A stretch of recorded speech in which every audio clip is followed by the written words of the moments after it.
into today's video, I do want to let you guys know that Pimp God does have a new channel up, and as you can see, these are his recent videos.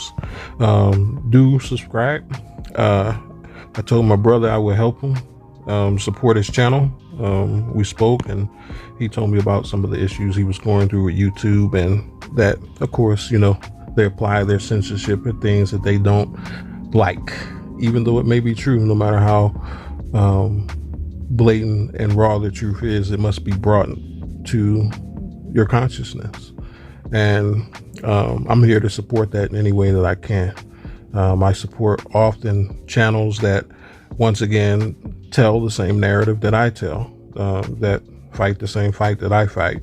So do go subscribe to his channel if you get an opportunity. I believe his other channel is still active. It's just is going through issues with YouTube censorship. So this is where you can find him as far as his backup goes, just in case. But anyways, let's continue on. Back again for another video. On today's topic, we'll be talking about her coming in with an exit plan. She comes in with an exit plan.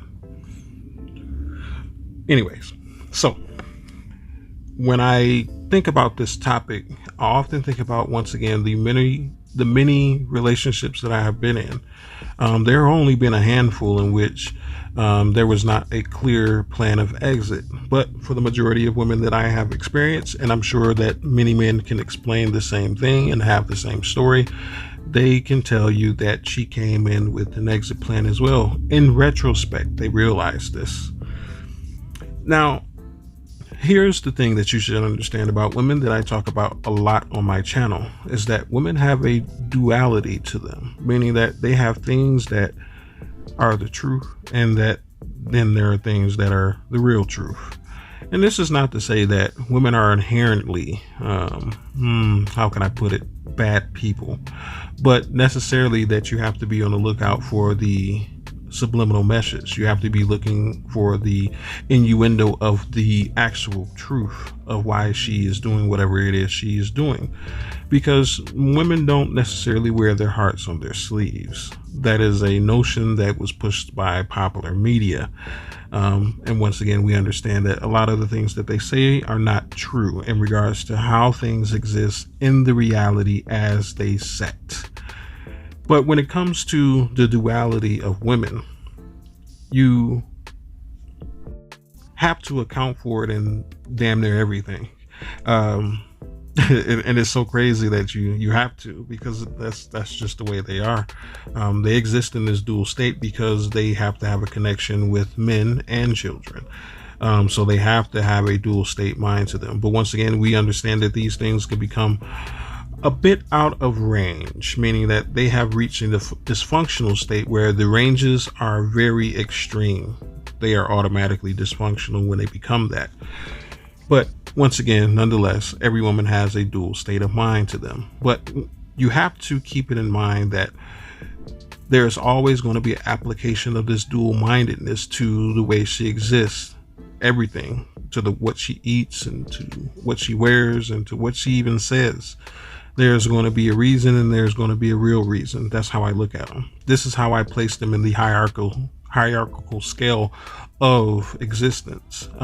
They place them as equal, and to my understanding, they think both of these things are equally important. It's the stuff that she tells you and the stuff that she actually means. Both of them could actually be true. But at the end of the day, we want to know all the information. How does this play into her coming in with an exit strategy? If you notice the trend on a lot of the topics that I talk about on my channel, I am talking about two ways a woman exists within whatever the topic it is that I'm discussing. And this is no different. I discussed recently the topic on she likes you for what she hates you. She'll hate you for what she likes you for, what she loves you for. That's a dual state of mind and an extreme dysfunction. But nonetheless, in which a lot of women suffer from. Now, don't get it wrong that just because a woman has a certain level of, or a certain area of dysfunction and she doesn't have it anywhere else, don't confuse it that it may not still be extreme. It's going to be extreme a lot of the times, and it's going to be to the dysfunction because it's going to be extreme because it is dysfunctional. But anyways, when it comes to this dual state of women in regards to them coming in with an exit plan, you have to listen to what I'm saying. They come in with an exit plan. That is the duality of women as it exists in the extreme form of dysfunction. Majority of women are dysfunctional in this way. I hate to say it. Men, we have our own dysfunctions, but theirs isn't duality. But they come in with an exit plan already in place. They say to themselves that if this relationship, that's how they started, right? If this relationship is anything like my last relationship, I'm going to do this and do that and do this. I don't know exactly what they tell themselves, but I can guarantee you that a lot of this stuff isn't to push through and maintain a relationship and persevere through whatever the circumstances were in the relationship. Once again, I'm not saying that this is every woman, but it's the majority. The majority of women do not have the tools necessary in order to hold a relationship together and persevere through a relationship. This is the reason why hoes come going. It's no different. It's just that it's the saying that is placed in a different circumstance, but it still derives from the nature of women in regards to their extreme dysfunctions. In duality, it's the same thing. It's no different. But how to look for these things? You know, if a woman comes in very strong, once again, I'm parroting this according to the other video that I did in regards to she will love you for what she hates. She will hate you for what she loves you for. If they come in very strong with a sense of a high attraction and draw, they are going to ricochet damn near with the same velocity, if not more, for whatever reason. I guess it's because we put energy behind them leaving, give them energy to leave, whatever the case may be. But she comes in with an exit strategy already. What this looks like sometimes, I know you guys have seen it, is a woman will say, it is very common, especially in the Black community, for women to say to, as much, let me slow it down, as much as the older BWs do not give the younger BWs information to survive a relationship. And I don't mean survive a relationship like they were going through World War III or something like that, but I mean survive a relationship as in regards to maintaining and persevering through whatever the hardships may be, because they will come. But they don't give them information to survive the relationship. They give them information to exit the relationship. You ever notice that? Well, if he does this, you should just divorce him. If you notice this, then he's probably cheating and you should leave. If you run across a man who is full of himself, they throw around the word narcissism a lot. So it's such a phenomenon these days, because if they understood what the DSM-5 actually says about narcissism, they would see that most of the attributes that describe and define narcissistic tendencies and behaviors actually apply to them. But that's another topic. But anyways, they'll give them all these critiques about how to be prepared for an exit. They won't give them any strategies to actually maintain a relationship. Why? Because that's all they know. The older women, they don't know how to maintain a relationship for the most part, because guess what? Most of them have not. So the only lessons that they have to teach in regards to giving these women anything that they think is actually valuable is teaching them how to exit. One of these exit strategies also looks like, make sure you stash a little money away so that just in case you need to leave, you can leave. Once again, I'm not an advocating person for any type of domestic abuse or violence or anything like that, or coercion, but these are grown women. They get themselves into these circumstances and they should adhere to whatever the agreement was that they made, regardless of what you thought something was, what you believed something was, you made an agreement to stay with that man for the rest of your life. Therefore, you have an obligation to do so. It's no coincidence that as the divorce rate goes up, the quality of life that women experience, according to polls that have been taking, surveys and such, that their quality of life is going down. Why? Because when you give children too many options, they never make a decision in which that benefits them in the way that they can actually see a production from, see a product from. They select whatever feels good at that moment in time, because that's what children do. And once again, I'm not necessarily saying that, BWs are children, but the majority of women are immature in regards to their emotional state of existence. They are children in that regard. A lot of people, I ran across a topic where I discussed something like this on a public forum type of place, and a lot of the women, they were they were upset about what I had to say, but it's the truth. What else am I going to say to you? As being an honest person for the most part, how am I going to sit here and hold that title of one who tells the truth while not telling the truth? What do you expect from me? I don't understand. But they were very up in arms for me to say that majority of women were what I consider emotionally immature. And it's not something that is a hidden thing around here, right? We hint at this in the Black manosphere very much so. We talk about some of the things that women do, their choices in men, their choices in clothes, their options to get surgery, to look like this and that, and the eyelashes, and the weave and stuff like this. They're playing dress up still at 45 years old. You know what I'm saying? Like, why does everything has to be a costume jewelry type of setting?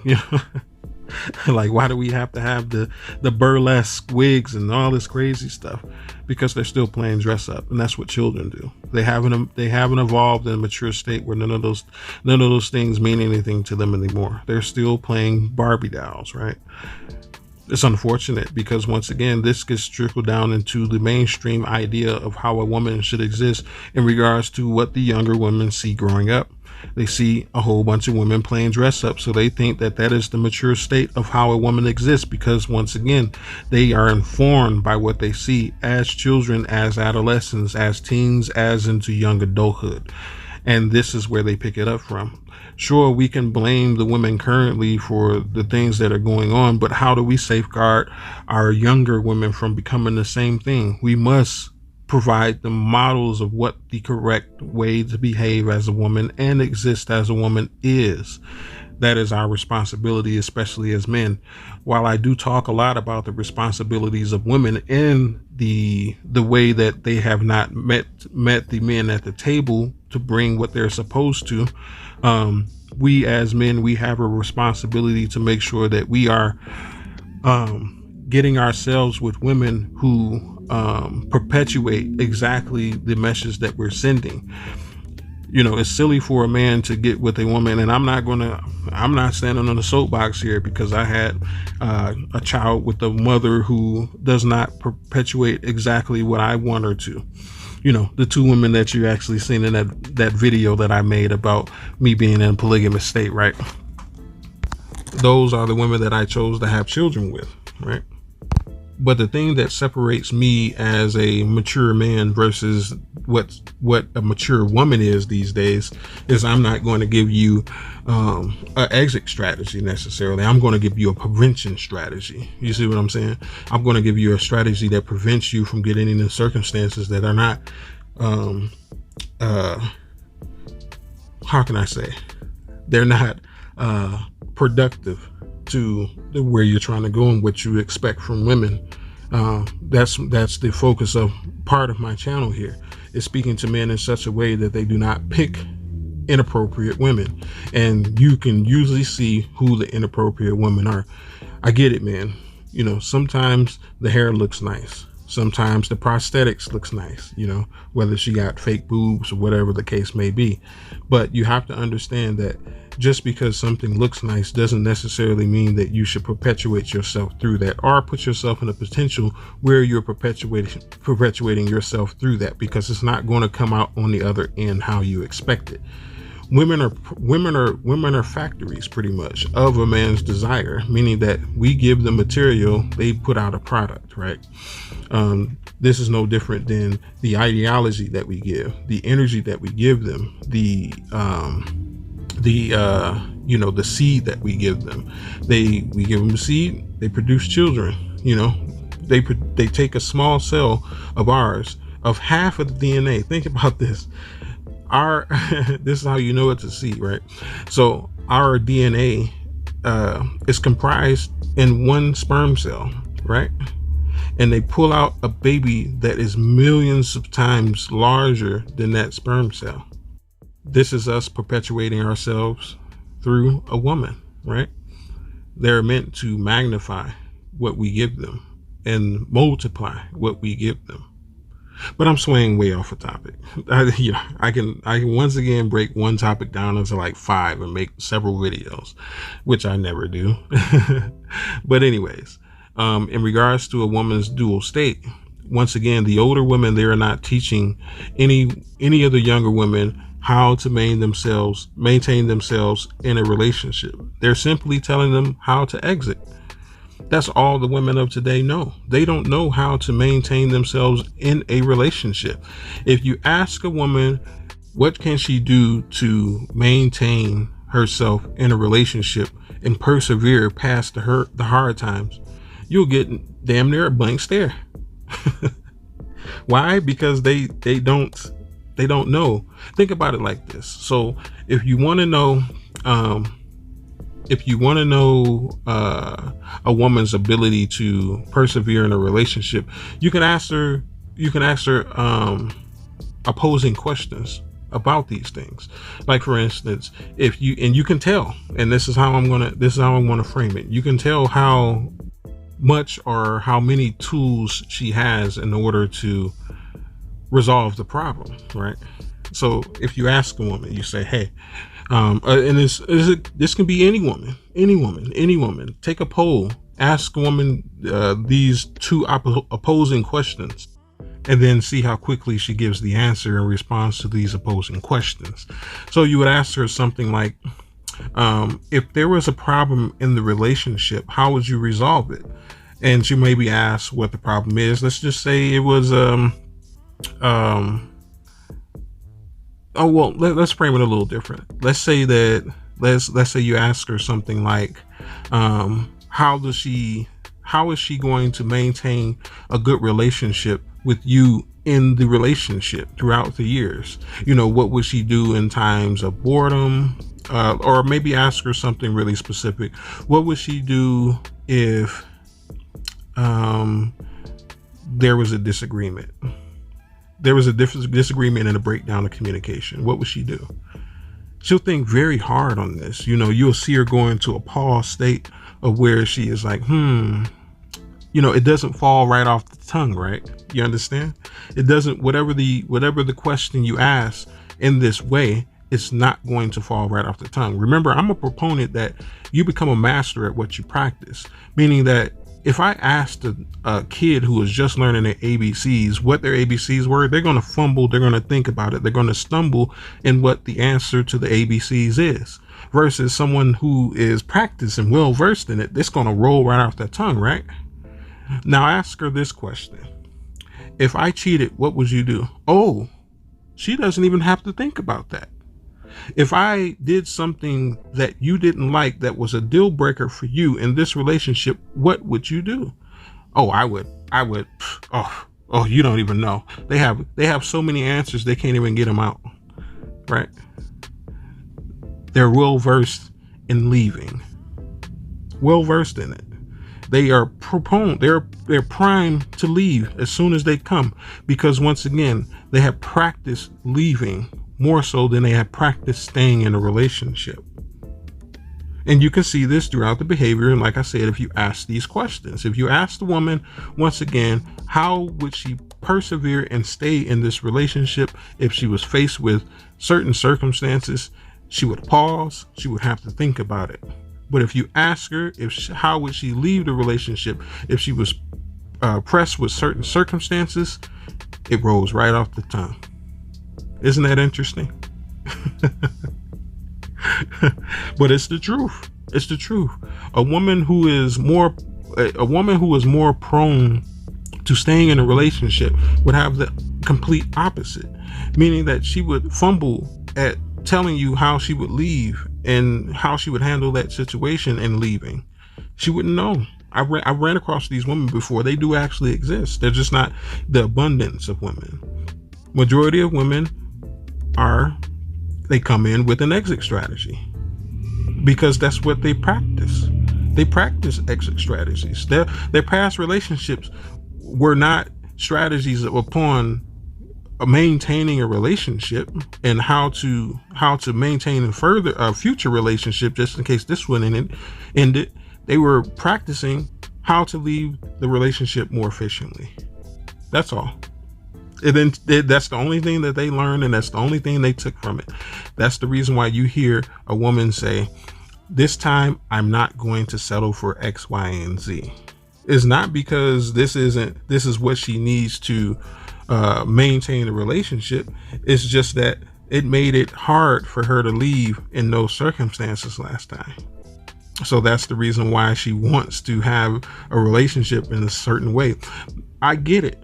There's a proponent to it that a woman has desires in, meaning that she wants something of value in that relationship. But the only reason why she wants those things in the way that she does is because she feels like the relationship is going to end before she even gets to it. So she wants those things up front. That's why she wants those things up front, because the last relationship she stuck through it hoping that she was going to see all those things that she wanted from a man in that relationship, and she didn't get to see that or experience that before she had to enact her exit plan. So now the next relationship that she wants is not for longevity, because once again, they are well versed in leaving. They're not versed in staying.